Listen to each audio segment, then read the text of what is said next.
my song. Let's sing it. It's gonna be fucking awesome. Come on, it's gonna be fucking awesome. You know the words.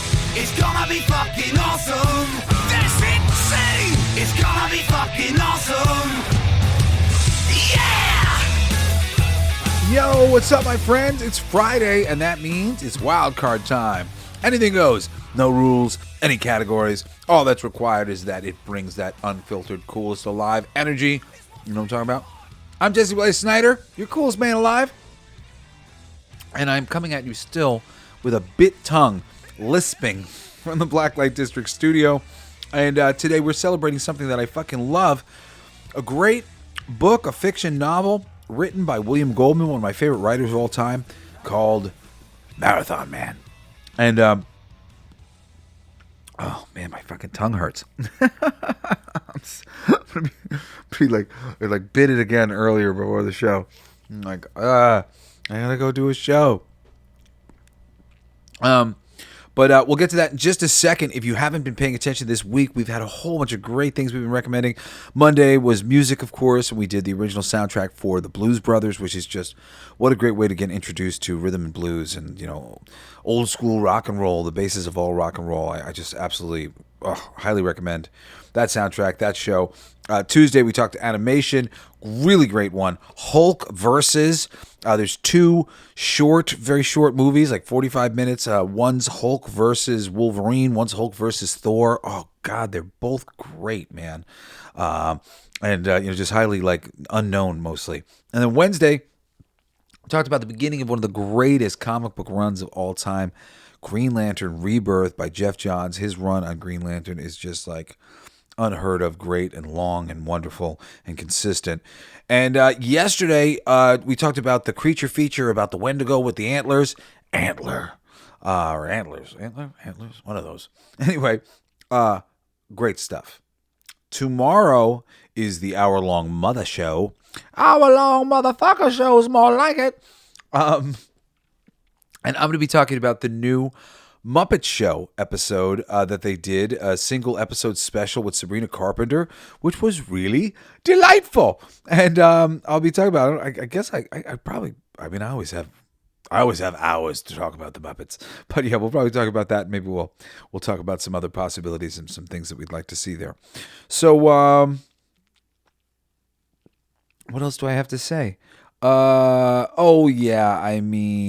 You can reach out to me anytime, JBS at blacklightdistrict.studio. That's my company where we're cranking out awesome comic books and incredible music. You don't believe me? Head over to blacklightdistrict.studio right now and see the magic for yourself. You can read and listen to Mythic Legion's art book #1, written by Gargoyles creator Greg Weisman. He wrote the story in there. It's created by Four Horsemen Studios, drawn by Marcello Ferreira. He's an incredible artist, and it's based on the Four Horsemen's incredible fantasy toy line, Mythic Legions. And we paired this epic fantasy masterpiece with 2000's punk metal upstarts, Baptized by Fire. Their album, The Phoenix, makes an incredible soundtrack, or just loop Juggernaut on repeat now, all for free at blacklightdistrict.studio. All right, we're diving into Wildcard Gem any second, but first, and most importantly, I fucking love you all. Thank you so much for being here, listening to my show, and all the silly things I have to say. You're so appreciated. Care Bear Stare to the whole crew. And as my daughter, Parker, likes to say, you my best. Now, let's get weird and celebrate this badass Wildcard. Fucking Marathon Man, bro.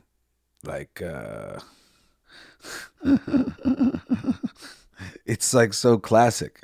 And I'll say that kind of like a beginning of me getting interested in reading this book was that I'm a big fan of Gremlins 2. A really big fan of Gremlins 2. And there's a scene in Gremlins 2 where one of the gremlins, the goofy gremlin, the Daffy, has the main character strapped to a dentist chair, and he's about to drill into his mouth, and he says, "Is it safe?" And I don't know if I asked my dad. I'm not sure why I would ask my dad necessarily. Maybe he just told me that was a reference to a classic Dustin Hoffman movie called The Marathon Man, where he's tortured by this German scientist or German doctor who's a Nazi doctor who's hiding from prosecution, and that he tortures him with like dental stuff and whatever else. And and that's something that he says. He says, is it safe? And again, I'm not exactly sure how I realized that this was true, but I'm a huge fan of The Princess Bride. The Princess Bride is my favorite book of all time. If you've never read The Princess Bride, read The Princess Bride. I did a long episode on The Princess Bride. Highly recommend it. Princess Bride film is incredible, but the book is 10 times better. And it's just one of the greatest books ever written. And especially when I realized that I was going to be a professional writer, I started just, looking for heroes and looking for people to not emulate, but learn from and learn the craft from and figure out, how to be great like them. And William Goldman was an early one for me. I was like, this is great. I want to be great like him. And when I started digging into his catalog, of course, I came upon Marathon Man as a film. But when I started looking into his books, Marathon Man was the most recognizable, or one of the most recognizable ones for me, that he had read. I think maybe did he read A Bridge Too Far as well? I think that might have been one. I didn't ever get around to reading that. But I went out to, because I loved the Princess Bride novel so much, I decided before I was going to watch any of the films, like Magic, which is one about like these, it's like a possessed dummy, marionette kind of thing, puppet. I decided before I watched the films, I wanted to read the books because Princess Bride was so great.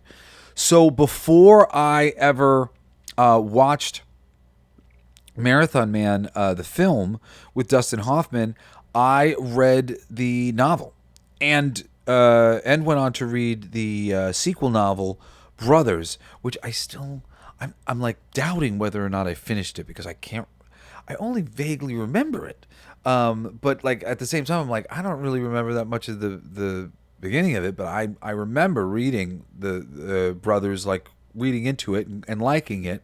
But I'm not sure if I ever finished it, but I did enjoy Brothers as well as much as I enjoyed Marathon Man. But they're both, it's a lot of sort of like tenseness and like intrigue, and you're just like what's happening here and like what's going on, and learning a lot of discovery, just like slow discovery. What do they call it? Like not a hard boiler or something like that in the noir thing. William Goldman was the writer. He rules. Goldman, he's known for handling his own book adaptations, and he adapted Marathon Man. And hey, Digger, I'm still recording. I got like 10 minutes. Okay, thank you. Love you. That's my roommate, Digger Mesh, the great Digger Mesh, one of the greatest artists ever. My door is it's like there's too much noise comes through the door. So if he's in the kitchen, I hear ding, ding, ding, ding, ding, ding, ding, ding while I'm trying to record. But it's all good. Okay, so his book deal was $2 million for a 3-book package with Delacorte, which is cool, which included Magic, which is the book that I mentioned before, and Tinsel, which I don't remember much about Tinsel. At the time, I read like 7 of his books, but I don't remember which ones they were besides this. Something Gondoliers, the Silent Gondoliers or something like that, which was a shorter one. Marathon Man and Brothers, Magic, and I read a bunch of his books on writing, and I think there might have been one more, but I'm not remembering what it is. Maybe it'll come to me while I'm talking here. But I liked all of his books. Like I said, he's one of my favorite writers of all time. And stylistically, he was really a chameleon. The Princess Bride and this book do not share a lot of similarities at all, but both of them are very well crafted. So of course, this went on to get adapted.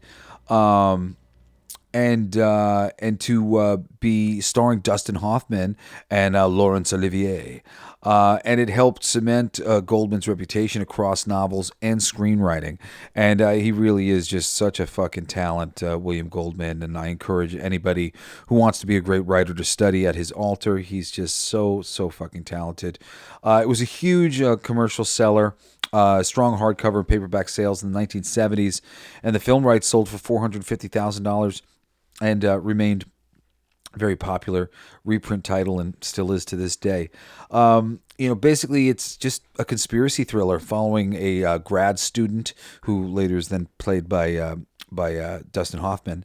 But he's a marathon runner named Tom Babe Levy, and he gets entangled in a plot that he does not understand how he is involved in, involving Nazi war criminals, stolen diamonds, spies, and his mysterious brother, Doc. And of course, like I said, it's famous for its intense sequences, suspense sequences, and sequences of torture. The dental torture scenes are rough, but don't do the Dustin Hoffman movie because it's the book. Oh man, the book it's so much better, grander. By the time I watched the movie, I was just really bummed out about the whole thing. But the movie is great. It explores paranoia. I'm sorry, the book is great. The movie's great too, but not as good as the book. It explores great paranoia, kind of vibes. You really like. You feel for this guy. You're just like what the you just like this guy just has nowhere to turn. He just feels such a terrible, harrowing position to be in, and the family secrets thing, and what if all of a sudden you're discovering things about your family. It's also post World War II fallout stuff. I always like stuff that involved World War II and Nazis, especially when my old view of them was always so pure evil that that I like that just them as simple bad guys is really still fun. And apparently Goldman later expressed that he had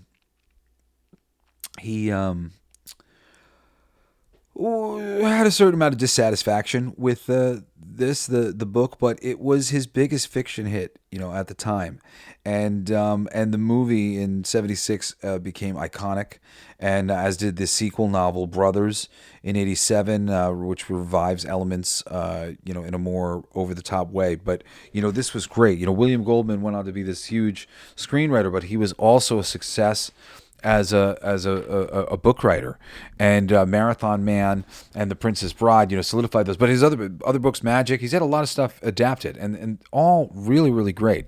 I really, every time I talk about anything William Goldman related, I want to point you more to William Goldman himself than anything else. William Goldman, both as a teacher of writing, somebody who is a great wealth of knowledge. This man has won Oscars for the best adapted screenplay and the best original screenplay. Granted, his original screenplay is also some amount of adaptation because he's adapting real history into film in Butch Cassidy and the Sundance Kid. And his book that he adapts, or no, sorry, not his book, the book that he adapts, All the President's Men, was considered in Hollywood unadaptable until William Goldman started showing people how it was done. And it's not that fucking hard. You just got to go in and love the thing that the person already made, and not have to just write something new and make it your own in a way that completely eliminates the person who brought the thing to the table in the first place. So William Goldman became very well known amongst authors like Stephen King and whatnot for being somebody who would adapt the material that they had made with respect. And that is really something. But he's released multiple books on writing with screenplays and comments where here's an example of my screenplay, so you can compare and contrast the film to the screenplay, blah, blah, blah, and learn process. And then he's got tons of great fiction himself. The some of the best of which are Marathon Man, Brothers, Magic, and of course, The Princess Bride. What else did I want to say about William Goldman? Yeah. Oh, and in film, he's gone on to make tons of other things beyond this stuff. Like, he adapted A Bridge Too Far. But I think it might have been about his fucking book as well. I don't know if I'm remembering correctly. But there's tons of great adaptations that he's done. There's some adaptations that he's done are not so great. Like, I didn't think Hearts of Atlantis was necessarily the greatest thing. And I certainly didn't like, Dreamcatcher? With the aliens that come out of your butt, but it was a relatively faithful adaptation of Stephen King's book, apparently. Movie was not my favorite, but this man is responsible for a lot of really, really great things over the years, and he is somebody who should be respected as a great teacher in entertainment. And given a read to his book, The Marathon Man, is definitely a great lesson in thriller and kind of just suspense vibes. It's really, really suspenseful. Definitely drags you through to the end. And Brothers is good as well if you decide that you really like this book. And then when you're done reading this book, yeah, watch the movie. It was cool actually knowing Dustin Hoffman was cast in the movie and whatnot, because I got to picture Dustin Hoffman as the main character, and it made it kind of easier for me to picture the character for myself in the book. This was still in the earlier days where I read less, so this was like an early, like, Jesse reading a book kind of thing, when it was like a big deal. And it was so cool to be able to find a writer that I could engage with. For the longest time, I found so many books just very boring, and like their prose and stuff, and like I needed everything to be funny generally. And the fact that I got into this book without it being funny, just on pure suspense alone, it was just really, the suspense was there. And it was entertaining. It was well written. It's not like completely dry or anything. William Goldman's a really talented writer. Yeah. I highly recommend this. I really do, because, generally speaking, all my favorite books are comedy type stuff. Like I would tell you, like Princess Bride, or one of the ones I'm going to cover in the future, Big Trouble, which has a lot of comedy stuff in it. Princess Bride and Big Trouble. It really leans hard there. But this one doesn't really have much of that at all. And it is still just as awesome for me, somebody who really kind of craves that, just to keep my attention. This book really kept my attention all the way through, and just all the twists and turns of this kind of regular guy, this marathon runner, his one superpower, which of course will come into play sometime in the book. Him just going through what he goes through, it's harrowing, and you feel it on his experience. You feel it through his experience, and when it's over, boy, are you relieved as the reader. So that's it. I highly recommend this book to you guys. It's really a great one. I just haven't read it in a long time, but I still remember it so fondly. If you're not conspiracying with me every Sunday on everything they don't want you to know, you should. What are you even doing with your life? We're blowing up almost 500,000 downloads a month, baby, and rising, because it's real. And if you love music, and you got to check out All Your Favorite Bands Suck, that's my third podcast. It's available everywhere but Spotify, every genre, all my favorite bands, 53 bands so far, and counting. I just added actually a 54 with Grandson this past weekend, actually. But that's it, you shiny, beautiful souls. I'm Jesse Blaze Snider, and you can reach me at jbs@blacklightdistrict.studio. That's my email. You can use it, especially you who listened all the way to the end. I love you. I'm so proud of you. You're so awesome. I love you guys, truly. Thank you so much. I cannot do this without you, my listeners. Tomorrow's Saturday, and I'm excited to do my show on the new Muppet Show special that they did with Sabrina Carpenter. That's going to be really fun to talk about. If you love the Muppets like me, you should definitely join in the merriment. But I hope that I will also see you next week for another fucking awesome full week of recommendations on The Coolest Alive. Love you guys. See you next time. Peace out. You've been listening to Coolest Alive with me, your host, Jesse Blaze Snider. Don't forget to rate, comment, and subscribe for more excellent entertainment recommendations. Thanks for listening. It's gonna be fucking awesome. Come on, it's gonna be fucking awesome. You know the words. It's gonna be fucking awesome. That's insane. It's gonna be fucking awesome. Yeah!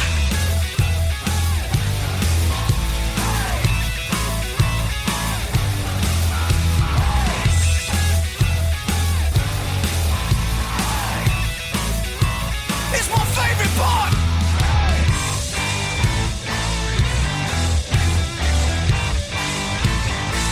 Isn't that heavy?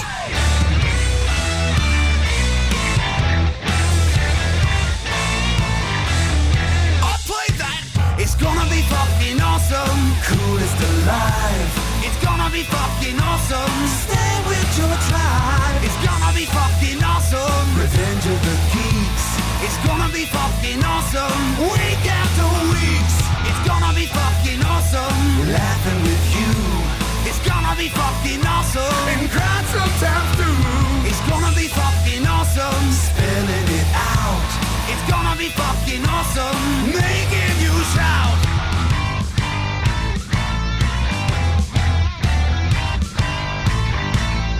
I'm a genius.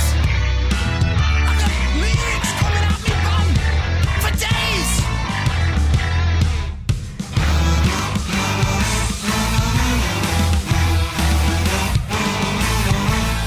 You like that? It's a kazoo solo.